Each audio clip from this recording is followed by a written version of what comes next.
You've probably heard by now, but the new Xbox has been revealed. It's the Xbox 6, as people would like to call it, and what I would like to call it too. The Xbox 6 here is basically a mini form factor PC, as a lot of websites would say. But some took it a bit too far, and I would like to talk about that a bit here. One of those websites is The Verge. Let's take a look at this thing. Let's start things off with a more prestigious approach, so I don't go crazy in the end. I mean, if I go crazy in the end, at least I am prestige right now. So, alright, let me try this. For a long time now, Microsoft has been going out of its way to downplay the box part of Xbox. I don't know about this. I don't follow the Xbox much. Maybe, but maybe not. But let's continue. Rather, it's pledging to bring all of its first party titles to PC, releasing some of them to platforms like Steam and Nintendo, launching Game Pass service for Windows, or pushing xCloud streaming. The message has been clear. You don't have to buy an Xbox to play Xbox games. Well, from the way this paragraph phrases it, it sounds like the only identity the Xbox has is its exclusive games. Well, let this be a lesson, I guess. Don't compete with exclusives. Because the moment you don't have that, and you don't have anything else to fall back upon, you're fucked. Talking to you, exclusive games. The moment you don't have those exclusives, you're fucked. Oh, this line's being said by Phil Spencer. Let me see what he sounds like. Give me a sec. The business isn't how many consoles you sell, Xbox chief Phil Spencer told The Verge. The moment I read this, my mind was, what? What? I mean, how are you gonna gain money? Oh wait, then I remembered. You have to pay to go online for the Xbox, and I was like, okay, get it now. I get it now. But obviously, Microsoft still plans to make Xboxes. The question is, then, this. Why would anyone buy one? What is the relevance of dedicated Xbox hardware when Microsoft wants the Xbox platform to be everywhere? This is how corporations make their money. Draw them in at the first year. I mean, talking about the Xbox. Draw them in during then, and if they get attached, they'll be attached to you forever. As long as you don't shit on them like Todd Howard did. Actually, no. Even if you do shit on them, I'm sure some people would still chill out. I mean, whalers are the only thing they care about, anyways, alright? Am I right? I mean, look at fucking FIFA. That's kind of evidence enough. With last night's surprise reveal of Xbox 6, Microsoft answered that question in empathetic, whatever you pronounce that word, fashion. It's a console that looks unlike anything that has ever been released, except a gaming PC. That's very encouraging, eh? At least The Verge knows that part. It's very much a PC at this point, from the looks of it. Big, bulky, that's it. Can you mod it? I mean, can you switch parts? Can you upgrade it later? Can you do any of those things that you would normally do with normal PCs? Can you take out the motherboard and put in a new one so that you can add in new parts later? Do you want to upgrade your RAM sometime in the future? Do you want to upgrade your graphics card? Anything like that? Can you do that with this console? If those parts are missing, that's a huge part of what makes PC gaming, the customization of it. I'm not talking about the scuff controller, the stupid ass, broken ass scuff controller that they released. That's not customization, you fucking idiot. If that's the case, I could just change the keys on my keyboard. Ooh, customization. Fuck off. Alright? That's not customization. PC customization goes deep. And if the Xbox can do that, then yeah, I'll applaud it as a fucking PC to the minimum. There's still a bunch of things you have to jump through, but if you manage to do that, then I'll be willing to call Xbox a PC. Well, let's continue either ways. Gadgets get described as monolithic all the time, but I can't think of a better application of the word than the Series X. It's a vertically orientated, virtually featureless black slab. So basically a piece of wood stabbed back, no different than my fucking broom in front of my house right now. Well, it shares design language with the Xbox One X. That only serves to highlight the difference between the two. Oh, okay. The One X was designed to be as small as possible, but the Series X screens power. Aha, we'll see. Wait, what was the Project Scarlet again? That was supposed to be awesome. Nice 40 to 30 frames in PUBG, you bitch.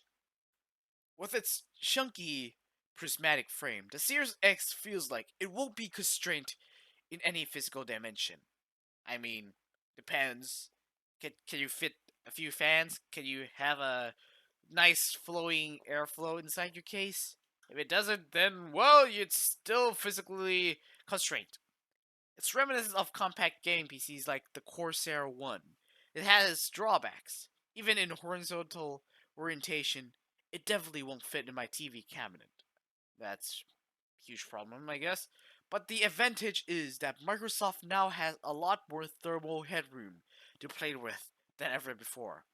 I mean, they're tech geeks, I hope. I mean, the Verge tech geeks barely know how to build a PC, but I don't know, this is Xbox. Maybe they'll be different. I really doubt it, though. Anyways, as long as they know how to properly make air flow through the case, I'm sure they'll be able to do this off. It's not that fucking hard. I mean, if I can do it, anyone can. I have Alzheimer's, for fuck's sake. Size doesn't guarantee performance, of course. Microsoft stayed out this generation with the largest, least powerful console, and now has the smallest and most powerful machine around. Yeah, sure. From what we've heard about the Series X, though, it's shaping up to be a potent machine even by gaming PC standards. Aha! I heard this somewhere before. 4K gaming, 60 FPS on the Xbox Scarlet on AAA games. Oh, look at it now. Fucking sinking into the hole it dug itself in. That wasn't the case with Xbox One and PS4, even though they said it at first, both of which were built around low-powered AMD CPUs. But Microsoft says that the Series X will target 4K 60 FPS performance with Zen 2 and RDNA architecture from AMD, leveraging hardware accelerated ray tracing. Huh. GDDR6 memory and NVMe solid state storage. Huh. First time hearing about ray tracing GPUs coming from AMD. Not. I mean, I heard rumors, but this is my first time seeing it on a major. Not major. I take it back.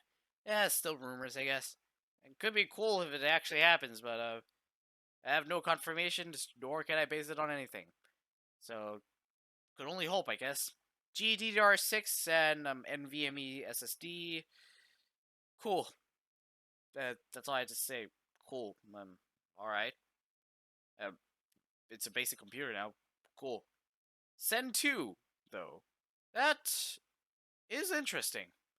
I wonder what kind of CPU they have in there. And for a 500 budget, they could squeeze in a Ryzen 5. They could.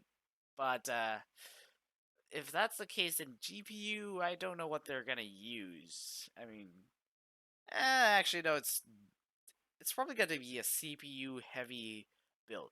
Anyways, if it's Microsoft, maybe if it's Xbox. So yeah, I could see a Ryzen 5 with a shitty GPU. Possible. I could see that happening. Still, so it could fall within the $500 price point. Yeah, sure. Good to see that. That's all I have. That's all I have to say. Cool. If it's actually true. I mean, I don't know if we'll reach 4K 60 FPS with just the CPU alone, but still, it's not bad for 500. And PC wise, you probably get the same thing. You could probably even try reaching it. I mean, it's probably a 1080p type game, anyways. Anyways, let's continue.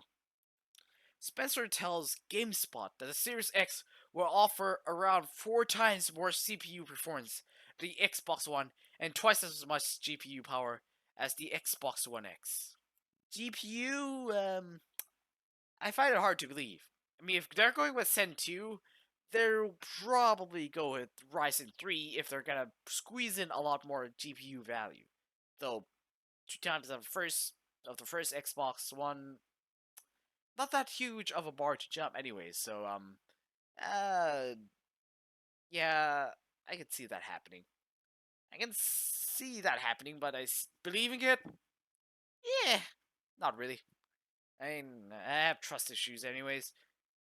Continuing on, that should put the Series X around 12 teraflops of graphic performance, which up there with some of the fastest GPUs available today. The Series X is a bulky box, but I don't expect there to be much wasted space inside.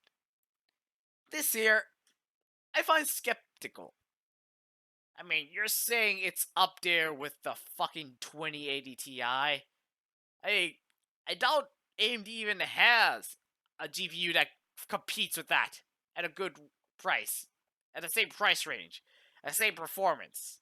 I mean, I could be wrong. I haven't looked this up in like a few months, but I'm pretty sure AMD is still staying on the budget area. All right, of the CPU's part, not on the top end of the GPU. I mean, CPU wise, yeah, they're crushing it, but GPU, yeah, they still have a way to go.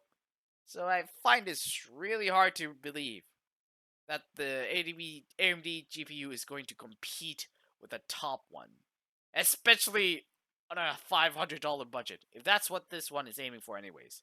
I mean, if they're gonna sell an Xbox for anywhere over 500, I'm sure anyone would, with the right mind, would buy a fucking PC at that point. Let's continue. The Series X is a bulky box, but I don't expect there to be much wasted space inside. We'll see. Teraflops don't mean everything though, and it's clear that the CPU and SSD will be the transformative leaps of performance my fucking ass. I mean, compared to last gen, yes, but still, graphics and all this stuff, CPU, GPU bound. Name Series X all but confirms that existence of more next generation hardware from Microsoft. One example which The Verge has reported on exclusively. Wait, what's this? Give me a sec here. Oh, so basically a dumbed down Xbox One. Cool. Alright, whatever. A model codename Lockhart is expected to target lower resolution, with around 4 teraflops of graphics power, which actually less than the Xbox One X. Okay. Better cost less then, I hope. Most of the One X's GPU budget went towards pushing 4K resolution. However, while it only offered a minor CPU upgrade from what, like the last gen? Okay, sure. If Lockhart's CPU and other hardware features are similar to the Series X, it could run same cutting edge games at lower resolution. Wah! Wah! If Lockhart's CPU and other hardware features are similar to the Series X, what the fuck do you mean? It's a dumbed down version of it. How the fuck is it similar? I mean, are you saying that the Ryzen Zen 2 and Ryzen Zen 1 are the same? I mean, they're basically Zen architectures. They're just different between 1 and 2. Fuck off. They're different. Huge difference. I don't know what the fuck you're saying when other hardware features are similar to the Series X. It could run same cutting edge at lower resolution. The fuck are you mean?